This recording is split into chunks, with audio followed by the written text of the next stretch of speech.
Okay guys, and the first question is, why did I buy this camera? It's Sony ZV-E1, so it's kinda, we can say it's a brand new camera from Sony, full frame camera from Sony, and it's not cheap, and that's the very important question. Why did I buy this? Okay, let's try to solve this question. And the first question also, did I need this camera? Of course not. I did not need 100% this camera, but did I want this camera? Definitely yes. I wanted this camera very bad. And why did I want this camera? At the beginning I will be using in my first vids mostly with 28 to 60 kit lens. I bought this camera with that lens as a used, of course, and in my first few shots I will be mainly using this lens and 24 to 100, which I am recording right now. And the first thing why I wanted this camera so bad. So of course the most important thing is that it's a full frame camera. I made a lot of comparisons between full frames and APS-C camera, and it's clearly that full frame is much better and the image is much cleaner, of course. So that's the first reason I wanted to get this ZV-E1, and you will also see a lot of comparison, I think, between ZV-E1 and A7C, which I am recording also right now. So that's the first thing, that it's a full frame camera. The second thing why I decided to buy it is a size factor, and it's kind of small camera. It's the same size like A7C, and it's also the same size, and even it is even lighter than it's even lighter than Sony A6700, which is APS-C camera. So that's also the point for Sony ZV-E1. The third thing I decided to buy it, it's kind of because it's kind of similar to ZV-E10. I used to use ZV-E10 kind of a lot in the past as my one of the first APS-C camera, and I pretty like it. I like the ergonomics, I like the build. Of course ZV-E10 was much smaller and not so advanced as ZV-E1, but of course it's some kind of point for me, and I decided to buy the ZV-E1 because it's kinda similar to ZV-E10, and I'm just used to use the camera like that.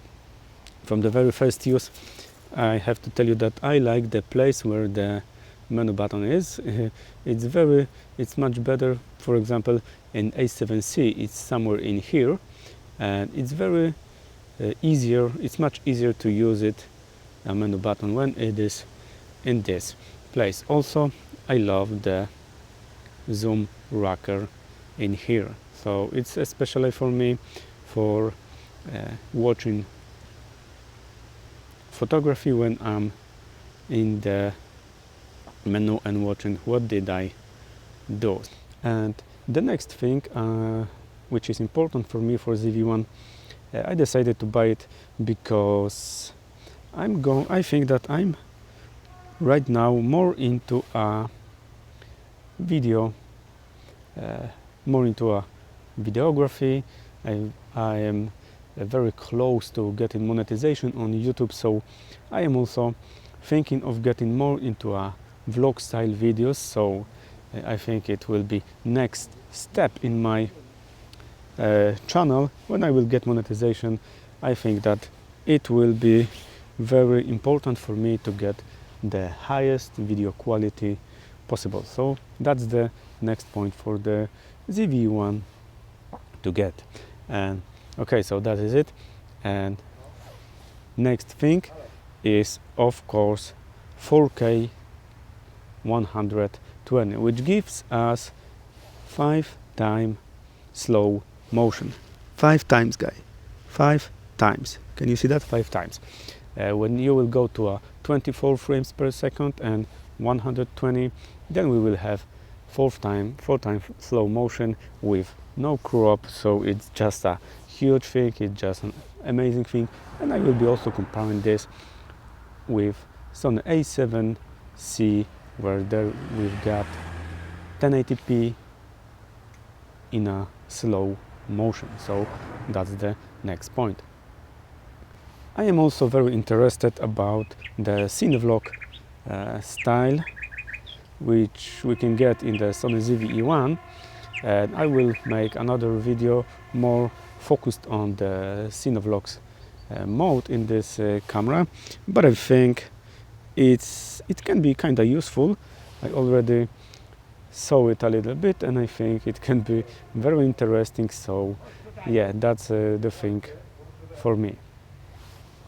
Also, the very important thing is this sensor, because it's the same sensor we've got in Sony FX3 and Sony A7S III. So it is just amazing that in some kind of small box we've got so much power inside. So it's amazing, and I'm going to check and test it out. And I also like that we've got this dual native ISO and this camera, so we can even go to a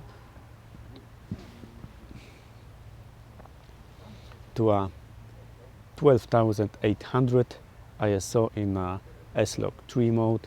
So it seems like amazing thing. From the very first use, I found that kind of nice thing, because you can see that we've got a little bit of hole in here, and also we've got this little hole in here. It allows you to open your screen in a very nice way, because in, for example, A6700 we didn't have this, and it was a little bit harder to open the screen. And right now you can just easily take this screen and pull it out. So it's very nice. So guys, once again, if you will ask me if I need this camera, I will say that definitely no, because it's very expensive, and for this thing I do, I could do this with a cheaper camera.